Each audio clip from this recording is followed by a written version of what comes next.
Hello everyone, welcome to my YouTube channel. My name is Anne Marie, and today I'm going to discuss the 10 Things I Love About You, The Therapist by B.A. Paris. This is a no spoilers book review, so don't worry about me revealing any plot twists or ruining any surprise endings. The whole point of this is to give you an inside peek into the book. So here we go. The Therapist is about a couple, Alice and Leo, who have just moved into a gorgeous gated community in London. When Alice tries to get to know their new neighbors, however, she discovers a grisly secret about her home, and she begins to feel a strong connection with Nina, the therapist who lived there previously. Alice becomes obsessed with trying to piece together what happened, but none of her new neighbors want to talk about it. Let's talk about that gorgeous gated community in London. It's number one on my list of things I love about The Therapist. Known as The Circle, this secure community is a gated estate of 12 houses that were built identical to one another. The houses are arranged in a circle, almost like a clock of homes. In the middle is a square, enclosed by black railings and lined with sycamore trees. It contains flower beds, benches and paths, and even has a play area for children in one of its corners. The residents of the circle know each other well and confide in one another.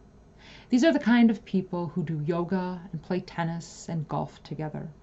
They invite each other over for coffee, tea, drinks, and dinner parties. They look out for one another and take care of each other. Alice and Leo have just moved into the circle and now reside in house number 6. Their house is the second item on my list. Described as large and white with a red tiled sloping roof, it has a front garden that opens onto a private road. Leo's upstairs study looks down on the road outside, and every house in the circle is visible from the window in his study. Originally with 4 bedrooms and 2 bathrooms, Leo and Alice created a bigger bedroom upstairs by knocking down a wall. The home also features a kitchen with pale marble worktops, a grand dining room that Alice envisions as a library, and French windows that open onto a terrace. Before purchasing the home, Alice suspected it was too good to be true. And, well, you know what they say about something that seems too good to be true. It usually is. Prior to Alice and Leo, house number 6 was occupied by Nina Maxwell, who was number 3 on my list. A blonde-haired, brown-eyed, 38-year-old therapist. Nina's former neighbors describe her as being popular in the circle because she was always helpful and generous with her time. Having had acting experience, she helped one of her neighbors rehearse his lines, since he is currently working as an actor. She helped another decide to specialize in psychotherapy, sharing what she knew from her experience as a therapist. Furthermore, since her parents owned a distillery before they retired, she knew whiskey and helped yet another with his business of selling high-end brands to rich clients. Nina was well liked in the circle, so Alice and Leo, now residing in her former home, isn't sitting well with some of the neighbors. Alice is the 4th thing I love about The Therapist. Most of the story is told in the first person from Alice's point of view. There are also 6 short passages titled Past that give us glimpses into events that occurred prior to Alice moving to the circle. Alice is a freelance translator who works from home. During the course of The Therapist, she works to translate her latest book into English from Italian. She is loving and friendly and is trying her hardest to fit in with her new neighbors, even offering to host drink parties and dinners at her place so she can get to know everyone better. However, once she becomes suspicious about an event that occurred in the circle, her curiosity consumes her to the point of obsession as she relentlessly pursues the truth. The 5th thing I love about this book is Leo. He is Alice's partner/boyfriend of 18 months. When they first meet, he's living in a flat in London, while she's living in a 200-year-old cottage in Harlestone. Because of the distance, they have a long-distance relationship and only see each other on the weekends.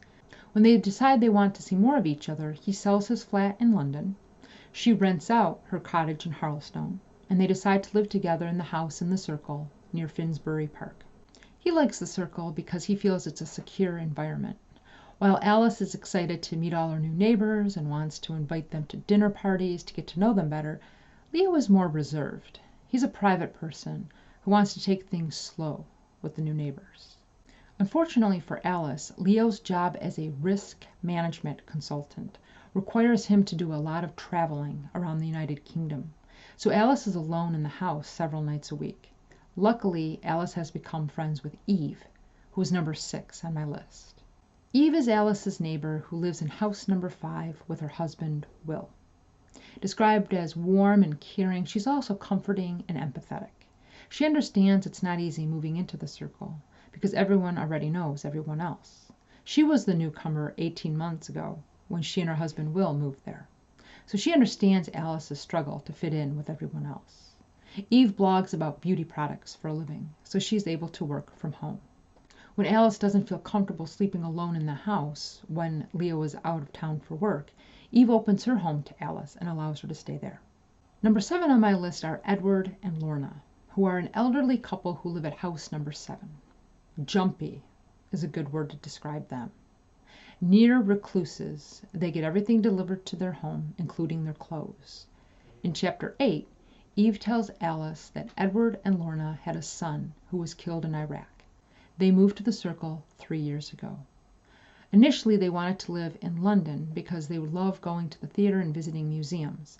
But now they spend most of their time in their home, avoiding everyone else. The 8th thing I love about the therapist is Debbie. Debbie is Alice's friend from Harlestone. She lives on her own in a large 4-bedroom farmhouse and owns horses. One is a fearsome horse named Lucifer, another is Bonnie. Debbie and Alice have a sister-like relationship, and when Alice needs a break from house number 6 in the circle, she travels back to Harlestone and spends the weekend confiding her secrets and seeking advice from Debbie. In chapter 33, Alice admits that she never has to pretend with Debbie. She can be honest and open without holding back her thoughts and feelings. Number 9 on my list is Thomas Granger. He is a private investigator who is looking into a miscarriage of justice that occurred in the circle. He's the epitome of a professional, thorough investigator who helps Alice when she becomes obsessed with trying to piece together what happened in the circle. After Alice meets Thomas Granger, she convinces herself that he is really a journalist who has changed his job description to make it sound more palatable. But after doing some research, she realizes that Thomas Granger is in fact a private investigator with a professional website and an office in Wimbledon. And finally, the 10th thing I love about this book is that it kept me guessing until the end. Without giving anything away, I will forewarn you that most of the characters are dodgy. The people living in the circle spy on each other and learn each other's daily routines to the point of being creepy. Once you start reading, you quickly get the feeling that everyone is hiding something, and after a while you have no idea who to trust because their stories keep changing. So play it safe, trust no one, and maybe, just maybe, you'll be able to put it all together before the dramatic conclusion is revealed.